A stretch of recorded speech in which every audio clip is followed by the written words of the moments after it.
and mismanaged. And nobody has ever accused bureaucrats in the history of humankind of mismanaging a process that is critical for survival. Never happened, ever.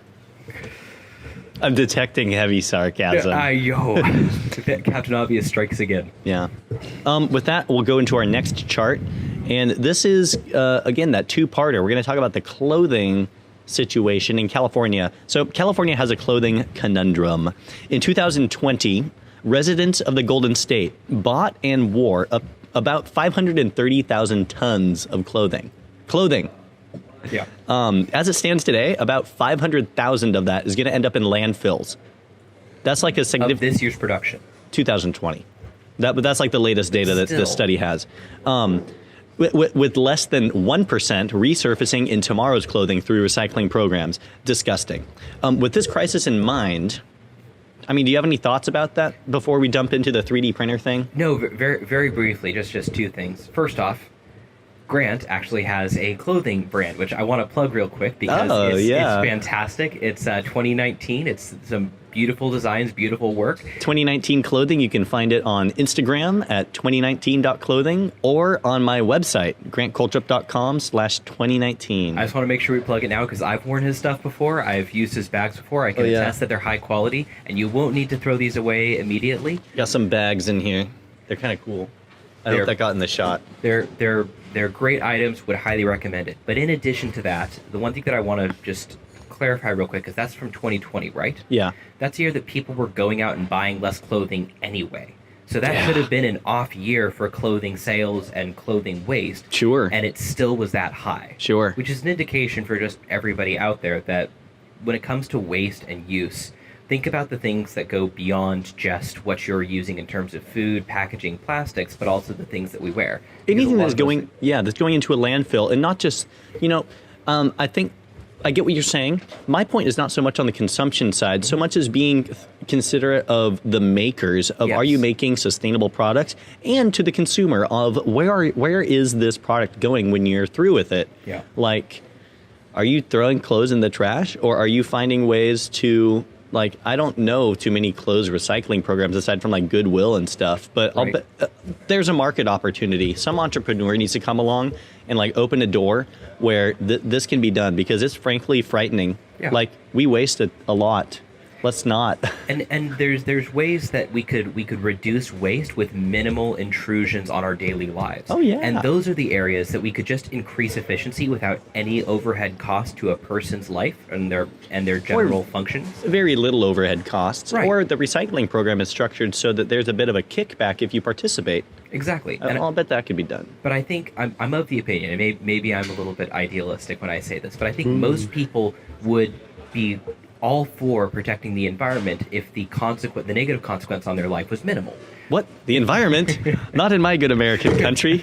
No, seriously, guys. Of course not. But I'm under the assumption that as long as the intervention isn't very painful, people would generally support this kind of an initiative. So if you're an entrepreneur out there with a great idea on how to fix this clothing crisis, this one's for you.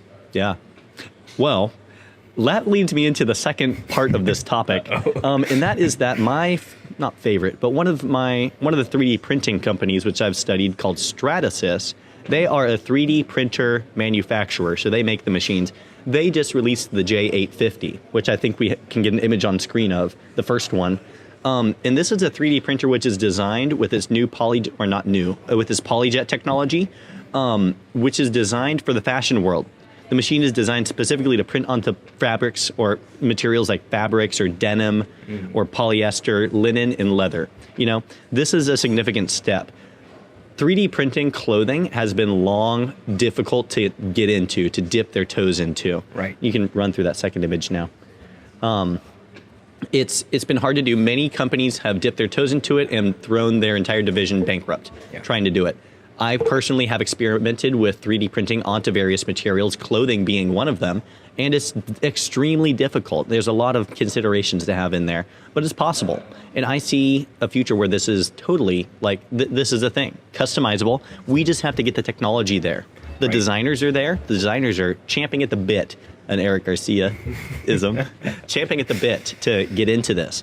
3D printing in fashion is a largely uncharted domain. So then if I can ask you a question based on what you're talking about, do you see this as something that's more on the production side, the producer between market who gets the initial denim item, the initial cloth item, and then sells it to the consumer? Or do you see this as something that even consumers could use one day?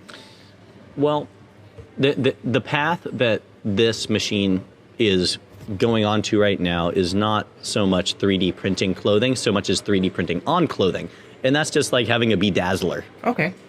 But is that An something... expensive bedazzler. It's cool, Yeah. but my vision goes a step further where we actually have 3D printers using materials to make wearable items. Very That is okay. very difficult given the chemistry of the different polymers Right. and photochemicals which you have to use in 3D printing.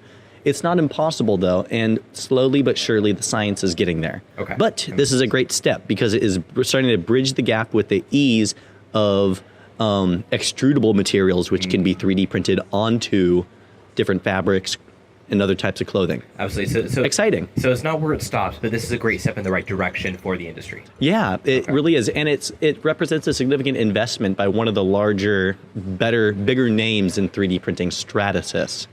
The warehouse I work with in Irvine, Purple Platypus, shout out to those guys. I think they have one, and I've been meaning to go in there and check it out. I'll get there. Do you ever see 3D printing 2019 clothing one day? 100%. I can totally make like gauntlets and like helmets and stuff, yeah. but that's not clothing. That's like accessories. Oh yeah, but that would still be awesome in and of itself. It'll make some shoes. The power. Maybe right. for all you D&D fans out there, we'll make some stuff for you. Oh, 100%. I already have that Skyrim mask. That was my yeah, Halloween that's right. costume. Okay, we have to show that sometime on stream. It looks amazing. I'll probably do it. I was going to do it in a photo shoot for 2019 clothing this next weekend. Do it. I'd Love to be see it. after Link it to Griffin Media as well. I'm sure all of you guys would love to see Grant look awesome in a 3D printed mask. You won't be able to tell it's me. I know. It could It's be like- anybody. Yeah. It could be I Batman. love You never know. Skyrim, though. It's the greatest. With that, All right. I got 3 more topics left.